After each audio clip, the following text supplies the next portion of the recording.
Yeah, the Eagles' offense is just not the same. Yeah, and the Eagles lead now. They're officially number one in rushing in the NFL, 157.9 over the whole season. And you can imagine, okay, 157.9, take away 60 yards off of that average.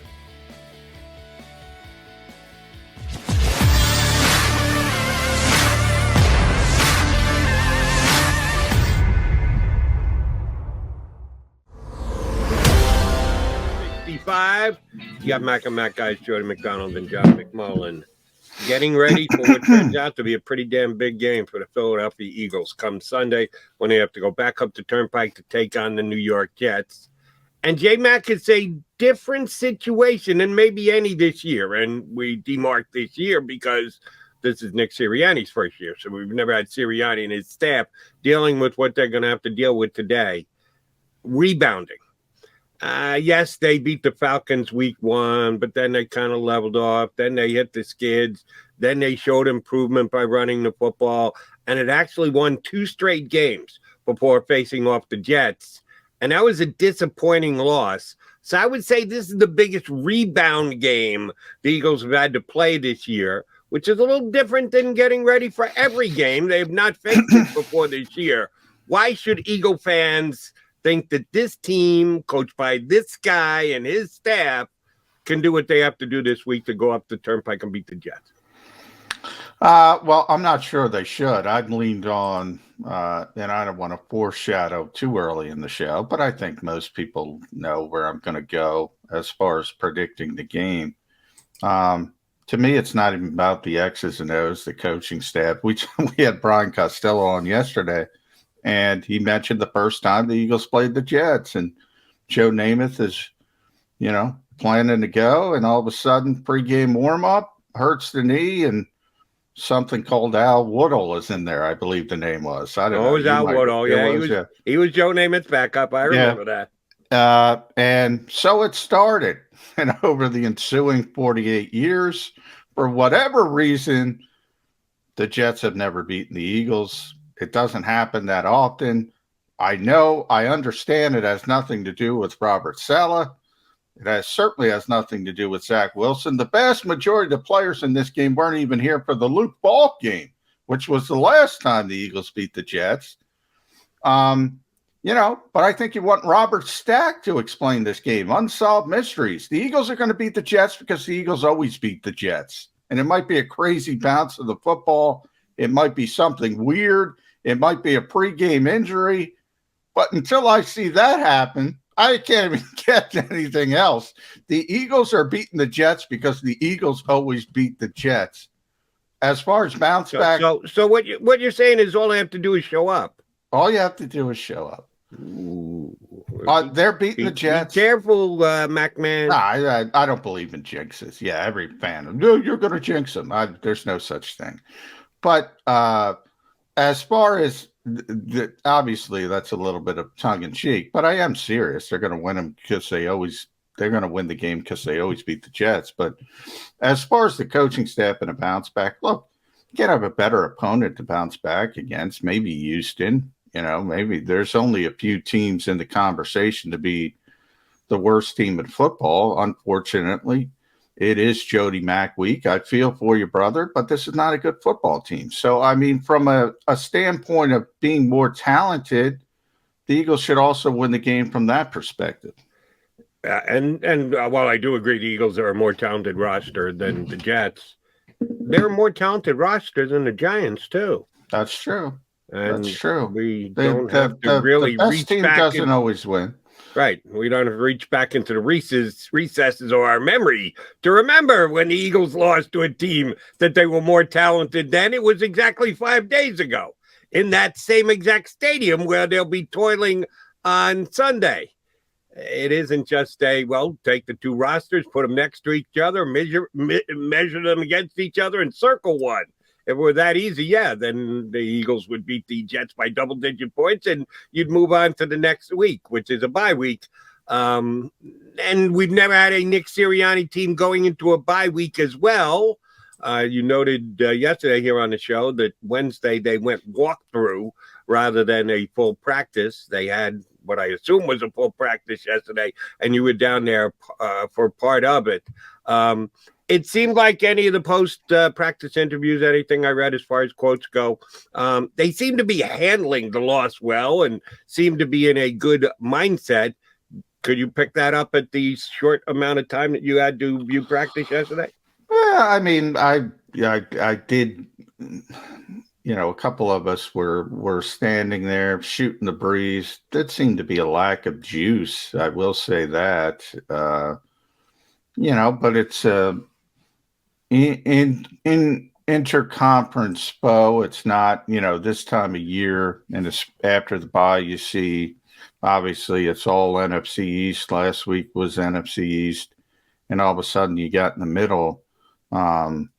A game against the New York Jets, and this is that 17th game. That's the reason it's on the schedule. I didn't see a ton of juice, but that kind of stuff can be overrated. I saw no panic either, so you can kind of go down both roads as far as where this team is. I do think they're very confident, and maybe it stems from that. And they're upset that they lost to the Giants. They know they shouldn't have lost to the Giants, but I think they look at it and say, 4 turnovers and go on to the next one. And I think that's what they're trying to do. And Jalen Hurts limited yesterday in practice, but after the stance and the statement that he made yesterday, we believe he's going to be the starting quarterback and good to go. Now, there's always a chance he goes in there and tweaks his ankle in the first series of plays, and then all of a sudden you got yourself a Gardner show.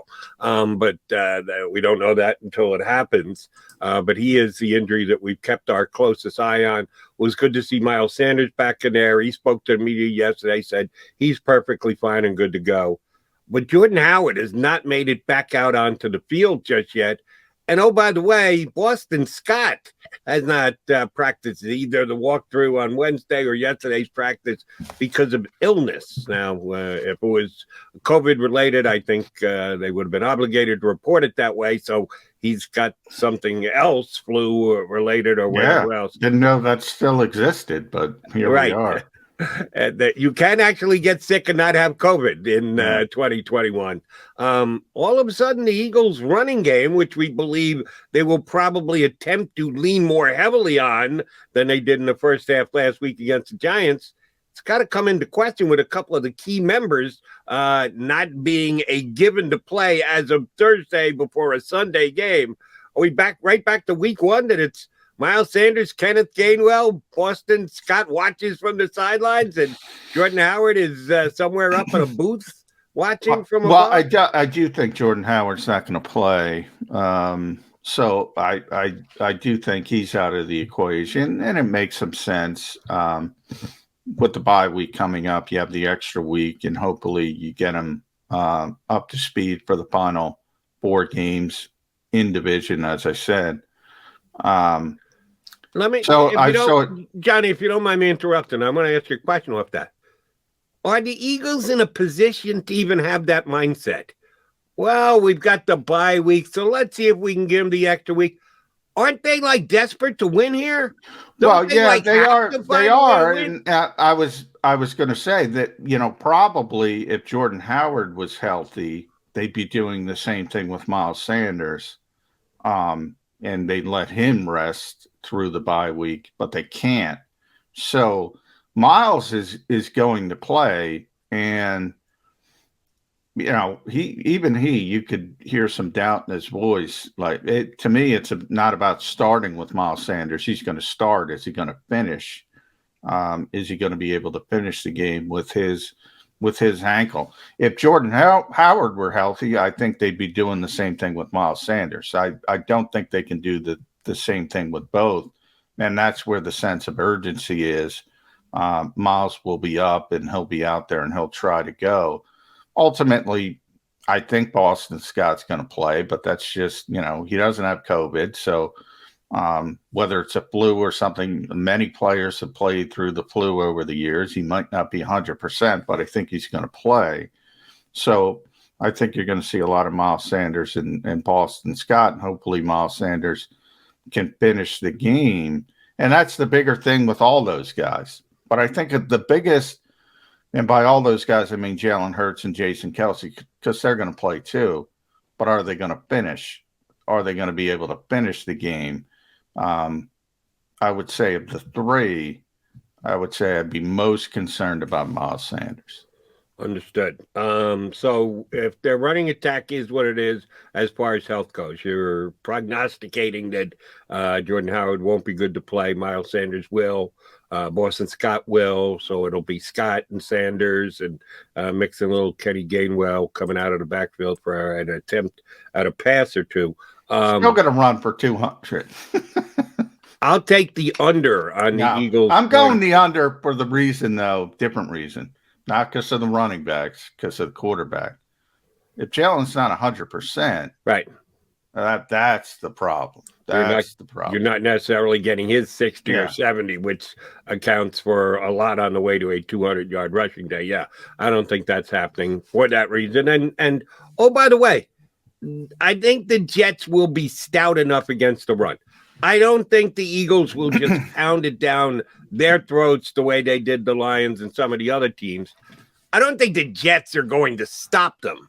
I don't think the Jets are going to come out and on the first two Eagle possessions, they're going to get 3 and outs when the Eagles try and run the ball. But they're not god-awful against the run. They're not good, but they're not god-awful either.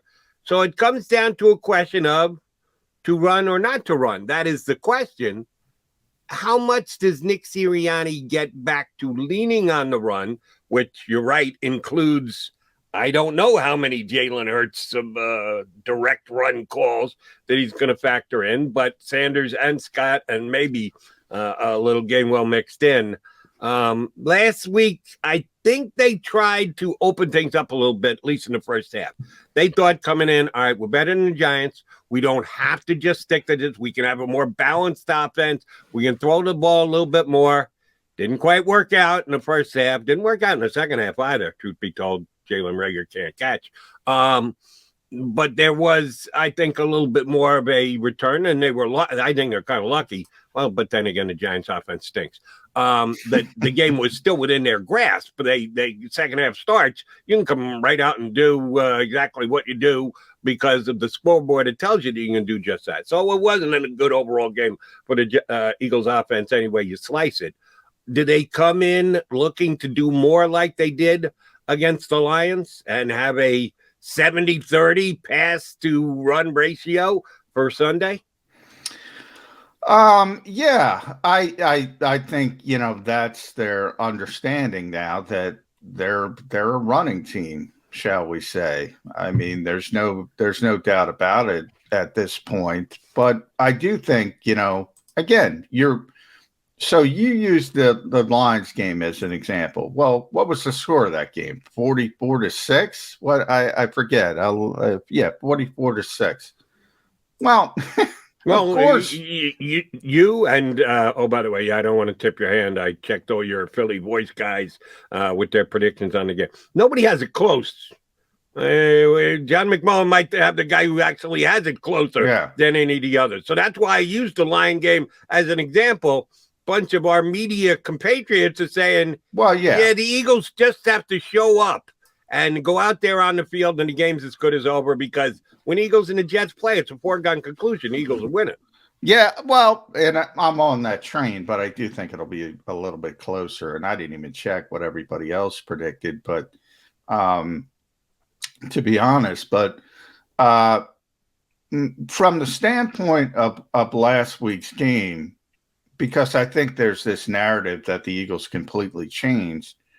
No, they did what you said they tried to do, Jody. They thought they were facing an inferior opponent, and they thought they could do a little bit more things. And you think you can evolve the offense a little bit and get the quarterback some confidence, and all of a sudden, who knows, you get to the point you really want to be, which is true balance and being able to win a football game any way you need to do it.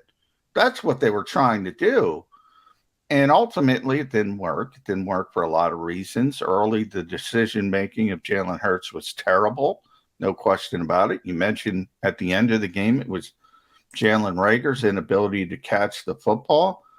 But, they ran the ball how many times? There were 60 something plays. Right. It was slightly an edge run over pass, like 33 to 31 or some thereabouts. Yeah, something like that. Something in that range. And I saw a lot of people say they could have run the ball 60 times and won that football game. And maybe they could have, but that's also not realistic. That's not realistic. If Nick Sirianni comes out and runs the ball every single time, you're going to be down his throats. Let's be honest. And I'm not talking to you. I'm talking to fans, obviously. But the entire final drive, so it's 33-31. It's almost 50%. That's what I said. Oh, I got that right. I didn't even remember. That's off the top of my head. So, well done.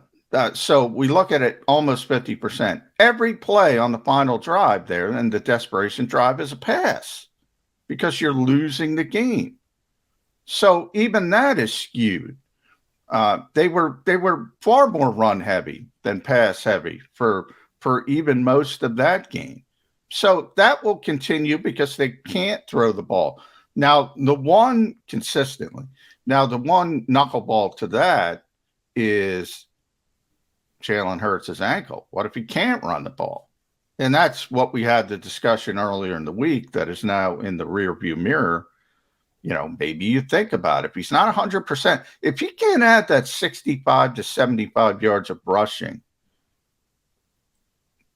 why is he out there?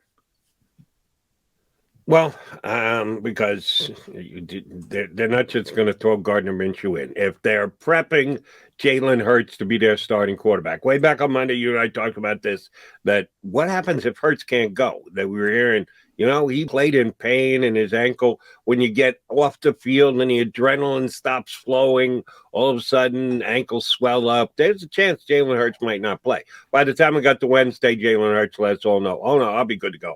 I'm going to play, which means he's getting all the reps this week. And you were very good in telling us on Monday, we think that the backup guys get reps in practice and they're ready for the game. No, they don't get any reps. The starter gets all the reps because there's so few reps to even happen with the dumbed down practice schedule that NFL teams have. So you're going to throw Gardner Minshew in because you're going to pull Jalen Hurts because rather than taking off and getting a 14-yard run, he only gets 4? I don't think so. Jalen Hurts is staying in there until Jalen Hurts gets hurt and gets pulled out. But it does have an effect on the Eagles' running game because if he isn't a weapon that you can look to for breaking a possible big play, the Eagles' offense is just not the same. Yeah, and the Eagles lead now. They're officially number 1 in rushing in the NFL, 157.9 over the whole season. And you can imagine, 157.9, take away 60 yards off of that. Average. Yeah. Average. A little bit below average, maybe. The Jets ranked 27th in rush defense. They give up 128.7. And that's bottom 5, 128.7. So without Jalen Hurts, people talk about the Eagles' running game. Miles Sanders mentioned yesterday. Look, I'm with Miles Sanders. That offensive line is great, and a great run blocking offensive line, especially because Landon Dickerson is already top tier at that part of the game. His issues are pass protection. Same thing with Jordan Mailata, as a matter of fact. When Jordan has trouble, it's on pass protection. It's not run blocking. He's great at it. So, as good as that offensive line is, you take Jalen Hurts' productivity out of that running game, it's average, period, at best. And that has more to do with the running backs. We will see if Nate Herbig can go without drawing any penalties this week. He's back at the position that Johnny Mac tells us he's best at. He's a guard. He's not really a center. Well, he's being plugged in at right guard because Driscoll is gone for the year, and we'll see if that has any effect on the overall Eagle running game. It shouldn't, because they're that good across the board. Just putting Herbig in for Driscoll should not make that big a difference. But don't sleep on Sua Opeta either. Jason Kelsey mentioned he's like Tesla stock. He's shooting up the board, man. Don't sleep on Sua Opeta. You think Sua's playing this week? Nah, if Nate struggles, I think he might get in there. But okay. They like Sua Opeta. Well, we'll see how much they like him if they put him in the game on Sunday. All right, he's John McMullen. I'm Jody McDonald. It is a Football Friday. So on a Football Friday, we look to add one of our usual elements to the show, and that's Game Day Kratz. Where is Ed Kratz when you need him? We hope he's coming up next. He hasn't up to board the stream yet, but we're banking on him doing just that right here on Birds 365.